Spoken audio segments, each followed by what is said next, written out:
கடந்த 2 வாரங்களுக்கும் மேலாக டெல்லியில் உண்ணாவிரத போராட்டம் நடத்தி வந்த சோனம் வாங்சுக் சஃப்தர்ஜங் மருத்துவமனையில் போலீசாரால் அனுமதிக்கப்பட்ட நிலையில் சோனம் வாங்சுக்கை வேறு மருத்துவமனைக்கு மாற்ற வேண்டும் என்று அவரது மனைவி கீதாஞ்சலி டெல்லி உயர்நீதிமன்றத்தில் மனு ஒன்றை தாக்கல் செய்திருக்கிறார். இது தொடர்பான முக்கிய செய்தியை பார்த்து வருகிறோம். கூடுதல் விவரங்களோடு இணைகிறார் எமது செய்தியாளர் வெங்கடேசன். வணக்கம். தற்பொழுது சோனம் வாங்சுக்கோட மனைவி கீதாஞ்சலி அவர்களுடைய புகார் மனுவில் என்னென்ன விஷயங்கள், குற்றச்சாட்டுகள் பதிவு செய்யப்பட்டிருக்கு? விரிவான தகவல்கள். வணக்கம். நீட் முறைகேடுகளுக்கு எதிராக மத்திய கல்வி அமைச்சர் தர்மேந்திர பிரதான் பதவி விலக வலியுறுத்தி டெல்லி ஜந்தர் மந்தரில் கர்பான் பூச்சி ஜனதா கட்சி போராட்டத்தில் ஈடுபட்டு வருகிறது.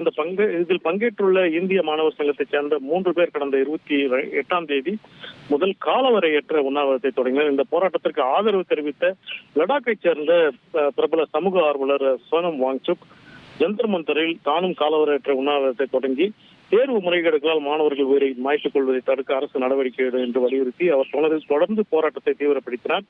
இந்நிலையில்தான் அவரது உடல்நிலை மோசமானதை தொடர்ந்து டெல்லி உயர்நீதிமன்றத்தில் தாக்கல் செய்த வழக்கை விசாரித்த உயர்நீதிமன்றம் குறிப்பாக அவரது உடல்நிலையை தொடர்ந்து கண்காணிக்க வேண்டும் என்றும் ஒரு உத்தரவை பிறப்பித்திருந்தது. இந்நிலையில் நேற்று 7 மணி அளவில் டெல்லி போலீசார் சாதாரண உடையில் உண்ணாவிரத பந்தலுக்கு சென்று அவர்கள் வலுக்கட்டாயமாக சோனம் வாங்சுக்கை அங்கிருந்து தூக்கிச் சென்று சஃப்தர்ஜங் மருத்துவமனையில் அனுமதித்து தற்போது சிகிச்சை அளித்து வருகின்றனர்.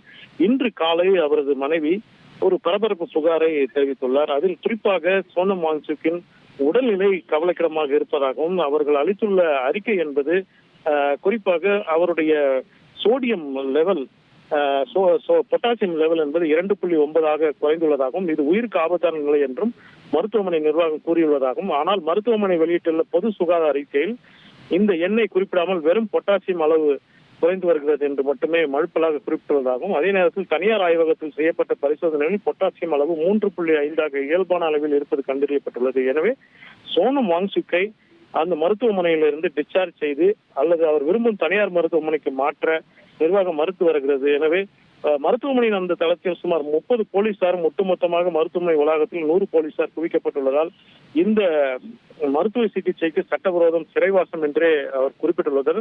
இந்த உடல்நிலைக்கு ஏற்றவாறு வேறு மருத்துவமனைக்கு செல்ல அனுமதிக்க கோரி உடனடியாக டெல்லி உயர்நீதிமன்றத்தில் ஒரு அவசர மனு தாக்கல் செய்துள்ளதாக அவர் குறிப்பிட்டுள்ளார். இந்த மனு இன்று விசாரணைக்கு வருமா என்று சற்று நேரத்தில் தெரிய வரும். நன்றி வெங்கடேஷ், உங்களோட விரிவான தகவல்களுக்கு. இனி செல்லும் இடமெல்லாம் செய்தி. தந்தி டிவியின் வாட்ஸ்அப் சேனலை ஃபாலோ பண்ணினா செல்ல இருக்கும் இடமெல்லாம் செய்தி. இதோ QR கோட் இப்பவே ஸ்கேன் பண்ணுங்க, ஃபாலோ பண்ணுங்க.